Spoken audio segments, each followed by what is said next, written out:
Assalamualaikum warahmatullahi wabarakatuh. Hai sahabat muslim. Pada Safar, tanggal 28 tahun 50 Hijriah atau 1 April tahun 670 Masehi, 1352 tahun silam, Hasan kakak Husain meninggal dunia di Madinah karena diracun. Pungkas hayat kakak beradik cucu kesayangan Rasulullah ini tak lepas dari pusaran pertikaian dalam dunia Islam setelah Nabi Muhammad dan 3 khalifah meninggal dunia. Berbeda dengan Husain yang terus merangsek menuju Kufah, meski mara bahaya mengintainya, sang kakak justru memilih menghindari peperangan dengan kubu Muawiyah demi persatuan umat Islam.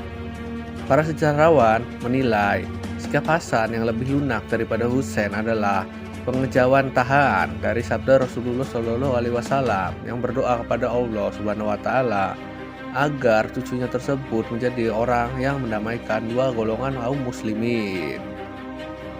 Simak terus videonya, support selalu channel ini.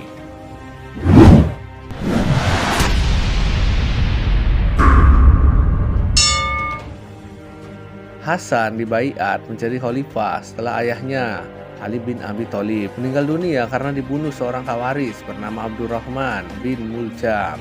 Si kawaris itu menebaskan pedangnya saat khalifah keempat tersebut tengah berwudu hendak menunaikan sholat subuh. Diangkatnya Hasan sebagai khalifah tentu membuat Muawiyah berang, sebab keturunan Umayyah tersebut telah melakukan pemberontakan sejak khalifah Ali bin Abi Thalib. Ia berambisi menduduki puncak kepemimpinan kaum muslimin.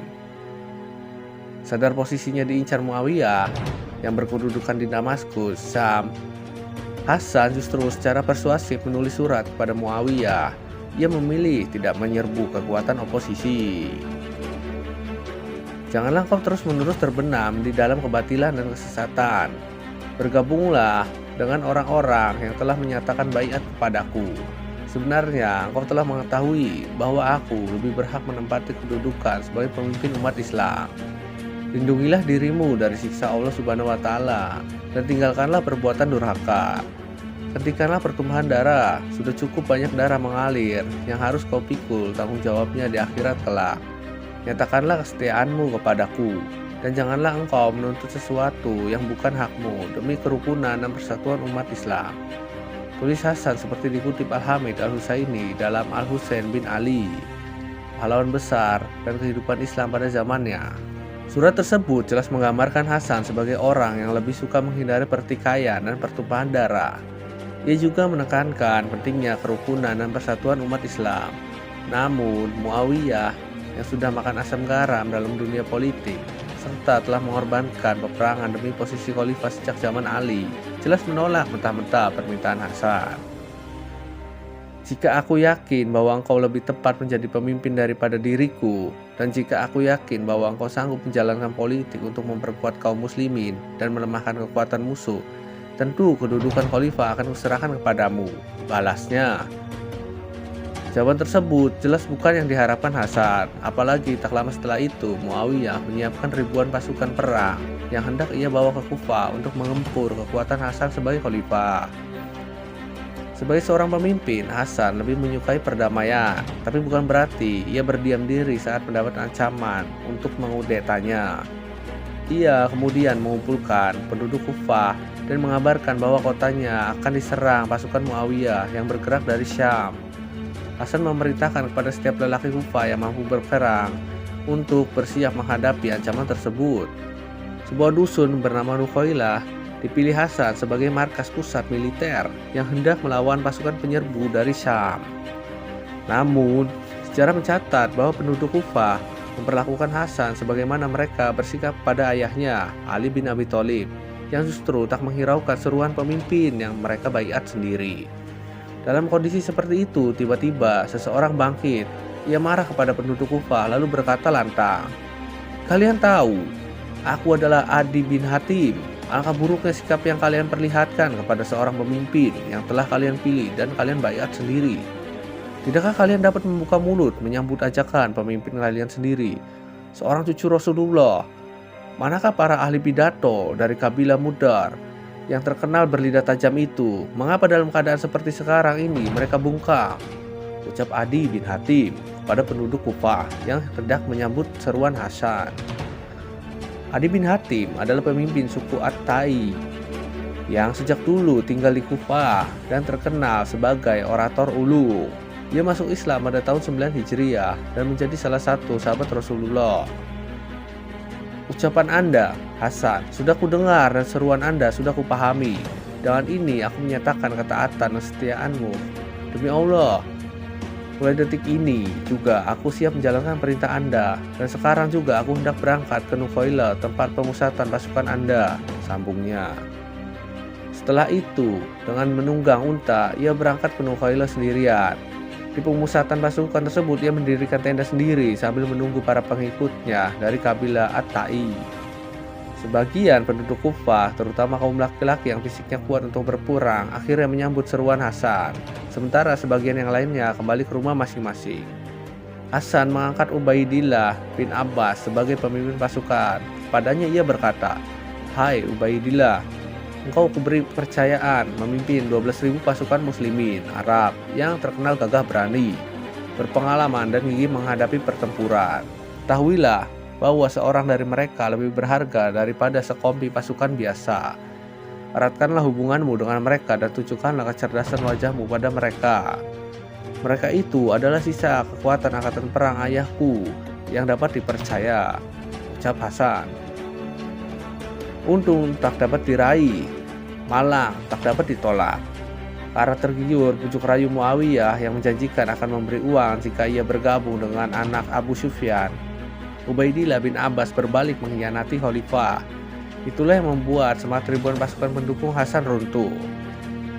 Berita yang menyedihkan itu hampir memadamkan seluruh semangat yang dibawanya dari Kufah. Ia teringat kepada nasib ayahandanya yang selama beberapa tahun terakhir hayatnya mengalami berbagai macam pengkhianatan, dan sekarang ia harus menghadapi saudaranya sendiri yang menggunting dari dalam lipatan. Tulis Al-Hamid Al-Husaini menggambarkan suasana hati Hasan setelah mengetahui pengkhianatan Ubaidillah bin Abbas.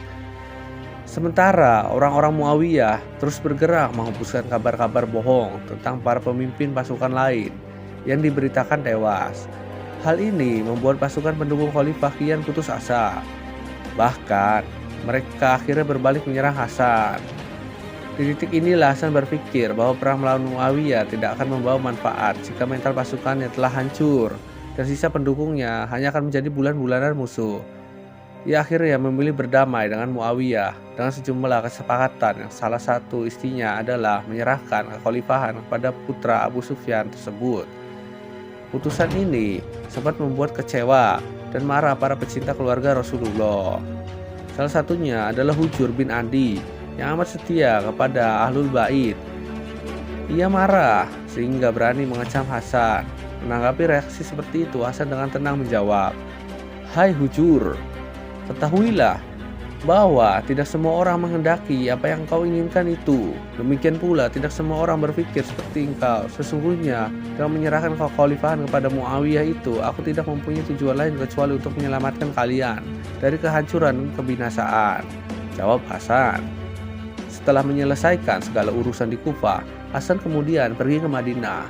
Sebelum berangkat, ia menyampaikan beberapa hal kepada penduduk Kufah yang masih mendukungnya. Hasan mengatakan bahwa Muawiyah telah merebut kekhalifahan yang menjadi haknya. Namun, ia lebih mengutamakan perdamaian agar dua kubu kaum muslimin yang berseteru tidak lagi menumpahkan darah seperti masa-masa ke belakang saat sejumlah perang melumatkan jiwa-jiwa yang sejatinya bersaudara. Kedatangan Hasan di Madinah disambut gembira sekaligus sedih oleh penduduk kota tersebut. Mereka gembira sebab cucu Rasulullah kembali ke tanah tempat kakeknya mula-mula membangun peradaban. Tapi kesedihan pun menyeruak sebab kepemimpinan Islam tidak lagi berada di tangannya. Di Madinah, saat ia tidak lagi dalam pusaran ingar-bingar politik, Hasan tekun mendekatkan dirinya kepada Allah Subhanahu wa Ta'ala. Ia giat mengajarkan ilmu agama kepada penduduk Madinah di Masjid Nabawi. Selain itu, ia juga rajin belajar kepada para sahabat kakeknya yang telah sepuh. Pada 28 Safar tahun 50 Hijriah atau 11 tahun sebelum kelak adiknya meninggal di padang Karbala, Hasan wafat dalam usia 46 tahun. Beberapa saat sebelum menghembuskan napas terakhirnya, Hasan berkata pada Husain adiknya, "3 kali aku pernah menderita keracunan, tetapi tidak sehebat yang kualami sekarang ini," ucapnya. Husain bertanya kepada kakaknya, siapakah kiranya yang telah meracuninya. Namun dengan semangat persatuan, Hasan menolak memberitahu orang telah meracuninya.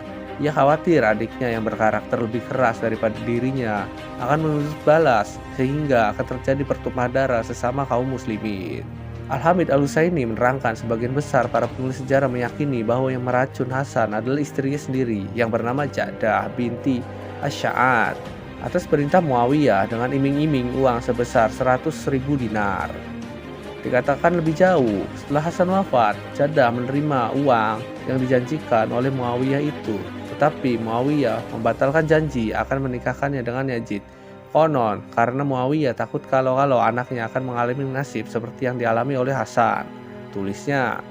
Sementara Dr. Ali M. Chalabi dalam Al-Hasan Ibn Ali, His Life and Times tahun 2014 menerangkan bahwa sebagian kalangan justru menyebut Yazid yang menyuruh istri Hasan untuk meracuni suaminya. "Jika kamu meracuni Hasan, aku akan menikahimu," ucap Yazid. Namun setelah Ja'dah binti Al-Asy'ad berhasil meracuni Hasan, Yazid mengingkari janjinya. Masih menurut catatan Dr. Ali M. Chalabi, Ibnu Arabi, seorang pengembara ajaran tasawuf, justru menolak pendapat jika Hasan diracun atas perintah Muawiyah atau Yazid, sebab menurutnya Hasan tidak lagi menjadi ancaman bagi mereka setelah kekhalifahan diserahkan kepada Bani Umayyah.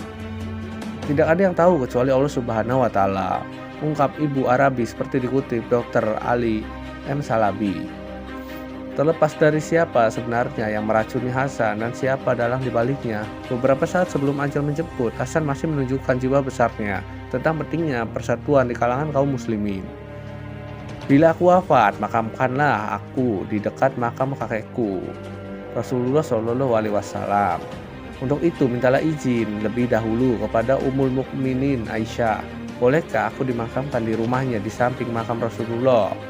Akan tetapi jika ada pihak yang menentang keinginanku, usahakanlah agar jangan sampai keinginanku itu mengakibatkan pertumpahan darah, dan makamkanlah aku di pemakaman umum Baqi," kata Hasan kepada adiknya sebelum ia wafat. Dan benar saja, saat jenazahnya hendak dikebumikan, perselisihan terjadi antara Bani Hashim dan Bani Umayyah. Keturunan Umayyah menggugat keinginan Hasan tersebut karena menurut mereka Khalifah ketiga Utsman bin Affan dan keturunan Umayyah tidak dimakamkan di samping Rasulullah. Sementara orang-orang Bani Hashim bersikeras bahwa ini adalah wasiat terakhir Hasan yang harus ditunaikan. Di tengah ketegangan itu, Abu Hurairah, sahabat Rasulullah SAW yang terkenal sebagai periwayat hadis, berhasil menengahi kedua kubu yang berselisih. Ia mengingatkan pesan Hasan bahwa jika pemakamannya menimbulkan sawala, maka ia meminta untuk dimakamkan di perkuburan umum saja. Akhirnya jenazah Hasan dikuburkan di Baqi, berdekatan dengan makam neneknya, Fatimah binti Asyad, ibunya Ali bin Abi Thalib. Terima kasih telah menonton video ini. Jangan lupa bersyukur hari ini. Wassalamualaikum warahmatullahi wabarakatuh.